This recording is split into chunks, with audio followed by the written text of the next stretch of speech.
Boys हैं, Amazon आ गया है, इस तरह के बहुत सारे इदारे ये वर्कर्स की कैटेगरी में ही नहीं आते। तो ये जो सूरत हाल है ये इस बात का तकाजा कर रही है कि ये जो हालात होने जा रहे हैं, ये जो आज है इससे कल मजीद खराब होंगे, इसके बाद और ज्यादा मजीद खराब होंगे। लिहाजा जरूरी है कि इनको कैसे एड्रेस किया जाए, कैसे ठीक किया जाए। तो मेहनत के तबके का इत्तेहाद होना चाहिए। आप देखिए कि जो IMF का जो एजेंडा आया है स्कूल के अंदर, आटा जो है 3-4 चीजों से आप कैलकुलेट कर सकते हैं कि कौन सच बोल रहा है कौन झूठ बोल रहा है। आटा 32 या 35 रुपए से आज 80 से 85 रुपए हो गया है। स्कूल की फीस बढ़ गई है, बिजली के बिल्स बढ़ गए हैं, पानी जो आप अगर बाजार से खरीदते हैं वो बढ़ गया है, घी की कीमतें बढ़ गई हैं, चावल दाल हर चीज की कीमत बढ़ गई है। लेकिन आप जो तनख्वाह लेते हैं, आप जो उजरत लेते हैं, क्या उसमें कोई इजाफा हुआ है? यहाँ लिखा हुआ है 25,000, लेकिन अदम अदायगी गलत लिखा हुआ एंड से होता है अदम, ठीक है। तो 25,000 क्या 19,000 जो सुप्रीम कोर्ट ने कहा है।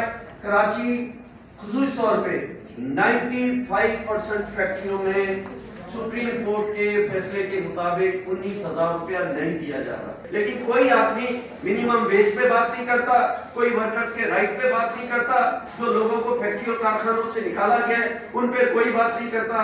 तो फिर ये बात आगे तय हो जाती है कि यहाँ जितनी सियासी पार्टियां हैं जिनके मैं दावत देती हूँ साइमा नदीम, PTI से ताल्लुक है, MA है, वो स्टेज पे तशरीफ लेकर आइए।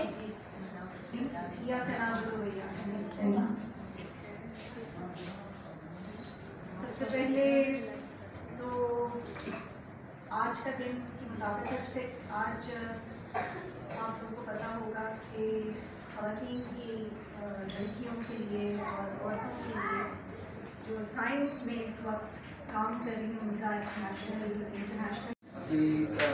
सियासी वाबस्तगी की बुनियाद पर भी और as a member of national assembly, member of कौमी असेंबली, अब अपना जो रसूख इस्तेमाल करके जो इम्प्लीमेंटेशन की बात आपने की, हम यही चाहते हैं कि आप लोग ऊपर दें कि आप लोग इस इम्प्लीमेंटेशन के अंदर कानून बहुत सारे मौजूद हैं और बहुत अच्छे मौजूद हैं।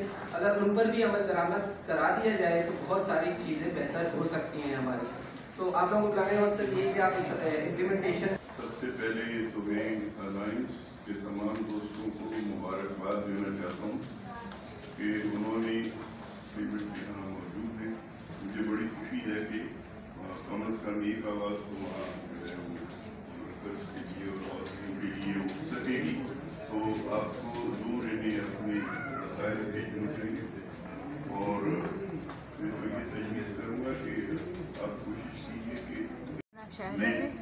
और मेरा ताल्लुक तफलीक फाउंडेशन से है। आज का ये जो डिस्ट्रिक्ट कन्वेंशन है ये वुमेन वर्कर अलायंस कराची और तफलीक फाउंडेशन मिलकर कर रहे हैं और इसका मकसद ये है कि जो ख़वातीन के इशूज़ हैं खासतौर पर वुमेन वर्कर्स जो डिफरेंट सेक्टर्स में डिफरेंट इदारों में काम कर रही हैं और उनको वर्क प्लेसेस के हवाले से जो इशूज़ हैं उन इशूज़ को हाईलाइट करना और उन पे एक आगे तक पहुँचाना ताकि उन पे मज़ीद कानून साजी की जाए। आप समझ लीजिए उनका तनख्वाह मिल रही है वो सही है इस टाइम पे? नहीं, इनकी जो मेन मुतालबात हैं उनमें सबसे यही है कि जो उनकी तरफ से मिनिमम वेजेस फिक्स किए गए हैं तो उनको इंश्योर करना कि वो मिले और इक्वल मतलब बहुत सारे इदारों में ये होता है कि औरतों को जो है वो जो काम तो वही लेते हैं लेकिन उनकी जो सैलरी होती है जो पैकेज होता है वो मर्दों के मुकाबले बहुत कम होता है।